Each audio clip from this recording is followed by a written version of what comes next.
अस्सलामुअलैकुम दोस्तों, midnight bytes में खुशामदीद। आज की कहानी बिल्कुल रियल है और इतनी डरावनी कि आप रात को अकेले सोने से पहले 2 बार सोचोगे। ये कहानी है मरी की एक पुरानी भूली हुई हवेली की, जहां एक फैमिली शिफ्ट हुई थी और जहां से वो कभी वापस नहीं आए। ये बात 2020 के आखिर की है।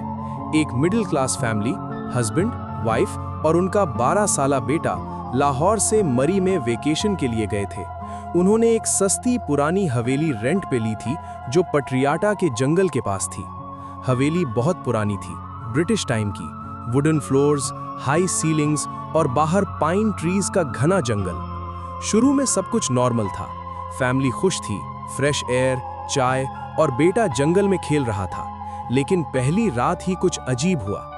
रात के 2 बजे के करीब वाइफ को लगा कि कोई उसके कान में विस्पर कर रहा है, उर्दू में, यहां रहना, हमारे साथ खेलो। वो उठी, देखा तो कोई नहीं, सोचा सपना होगा। दूसरी रात बेटा चिल्लाया, अम्मी, कोई लड़की मेरे कमरे में खड़ी है। वो कमरे में गई तो कुछ नहीं था, लेकिन बेड के नीचे एक छोटी सी पुरानी डॉल पड़ी थी जो पहले नहीं थी। तीसरी रात से चीजें सीरियस हो गईं। हस्बैंड को बाथरूम में मिरर में अपना रिफ्लेक्शन नहीं दिखा, बल्कि एक और चेहरा दिखा, पेल, ब्लैक आईज वाला। वो घबराकर बाहर आया तो वाइफ रो रही थी। उसने किचन में अपने बेटे को देखा जो खुद से बात कर रहा था, हाँ, मैं आ जाऊंगी, बस थोड़ा सब्र करो। फैमिली ने सोचा शायद घर का प्रेशर है, लेकिन चौथी रात के 3 बजे पूरी हवेली में फुटस्टेप्स शुरू हो गईं, तेज, जैसे कोई ऊपर से नीचे आ रहा हो। हस्बैंड उठा, टॉर्च लेकर स्टेयर्स पे गया। स्टेयरकेस खाली था, लेकिन उसके पीछे से आवाज आई, तुम सब यहां रहने वाले हो, हमेशा के लिए। वो घबराकर नीचे आया तो वाइफ और बेटा बेड पे बैठकर रो रहे थे। बेटा बोल रहा था कि वो लड़की कह रही है कि ये घर उसका है, हमें नहीं जाने देगी।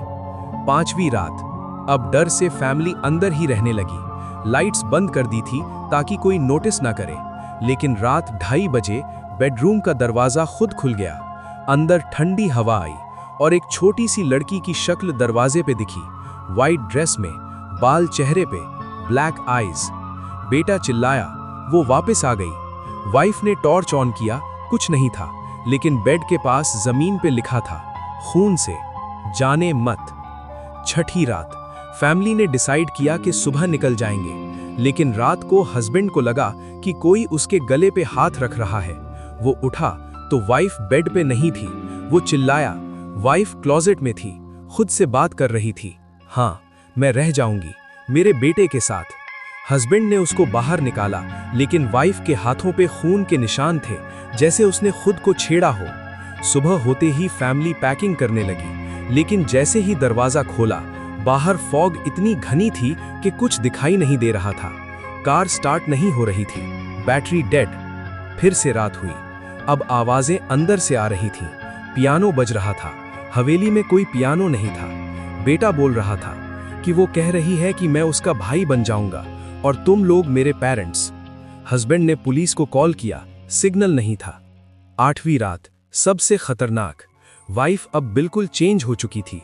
वो बोल रही थी कि ये घर हमारा है, हम सब यहां रहेंगे। बेटा भी उसके साथ बात कर रहा था। हस्बैंड अकेला था। वो दरवाजा तोड़कर बाहर निकलने की कोशिश कर रहा था, लेकिन दरवाजा नहीं खुला।